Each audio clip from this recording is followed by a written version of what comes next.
Eh bien, salut à tous et à toutes, ici Cardo la chaîne, Monsieur TQC.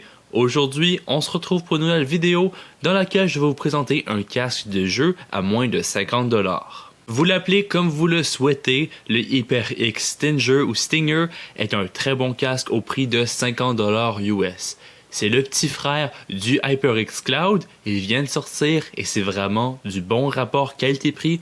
Tout d'abord, le design. La fabrication est en plastique noir mat, donc aucun problème au niveau des traces de doigts. Heureusement, l'arceau où est-ce que votre tête se pose est en métal, donc on a quand même une certaine rigidité, donc aucun problème à ce que le casque brise, malgré que vous l'échappiez 2-3 fois. Les coussinets, autant au niveau des écouteurs que du bandeau, sont en cuir synthétique. Après 2 heures, c'est toujours agréable de rafraîchir l'air parce qu'ils deviennent légèrement chauds, mais après un long terme d'utilisation, une fois que vous êtes habitué à la sensation, aucun problème. J'ai vu des écouteurs à 2 fois ce prix avec du confort de moins bonne qualité. En plus, le son est très correct pour du jeu. Ils ont un peu plus d'emphase sur les aigus et des basses. Il manquerait un peu du mid pour compenser, pour avoir un son vraiment plat, pour vraiment de la précision de musique.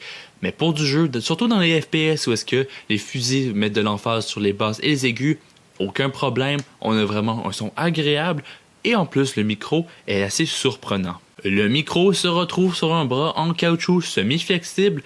Dans sa position vers le haut, la sourdine est activée et quand on baisse celui-ci, on entend un petit interrupteur qui s'active pour activer le micro. C'est vraiment très intuitif dès que vous voulez muter votre micro. On le remonte et tout est beau.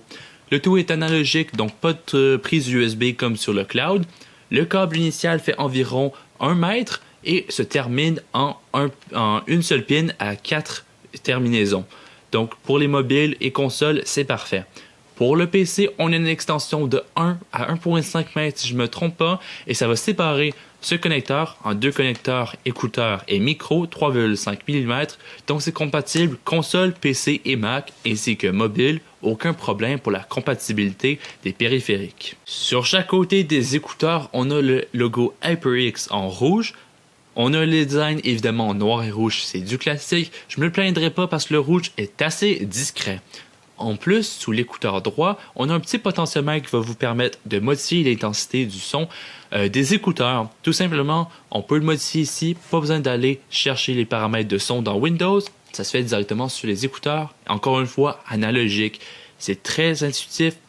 On touche pas au numérique non plus parce que souvent les petits DAC USB vont être de moins bonne qualité comme je me plaignais sur le HyperX Cloud 2. Ici, tout est analogique, tout est beau et en plus, puisque c'est analogique, ça va fonctionner sur toutes les plateformes. Donc même si vous branchez sur votre mobile ou votre console, vous pouvez changer le volume directement sur les écouteurs.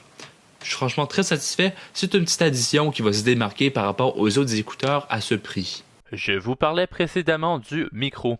Vous l'entendez en ce moment, il est directement branché dans mon Panasonic G7 avec aucune amplification sur le gain pour avoir le son aussi clair que possible. Ça ne sera pas suffisant pour des vidéos YouTube, mais en jeu, le son est clair et vos coéquipiers vous entendront très facilement. Surtout considérant le prix de 50$, on ne peut pas se plaindre de la qualité générale du son. Dans le passé, je conseillais aux personnes qui me contactaient avec un budget de 50$ d'économiser tout simplement un peu pour d'aller chercher un casque plus haut de gamme. Tout simplement parce que ce qu'il y avait sur le marché, du moins pour mon avis, c'était soit pas durable, la qualité de fabrication ou de son n'était pas au rendez-vous tout simplement. Maintenant, on a un casque qui regroupe tous ces aspects-là à un très bon prix, tout en étant design et en ayant des fonctionnalités comme se mettre à l'horizontale comme ça, qui sont intégrées. Donc, j'ai aucun problème à vous le recommander si votre budget est limité à 50$. Sur ce, merci beaucoup d'avoir écouté ma review des HyperX Cloud Stinger.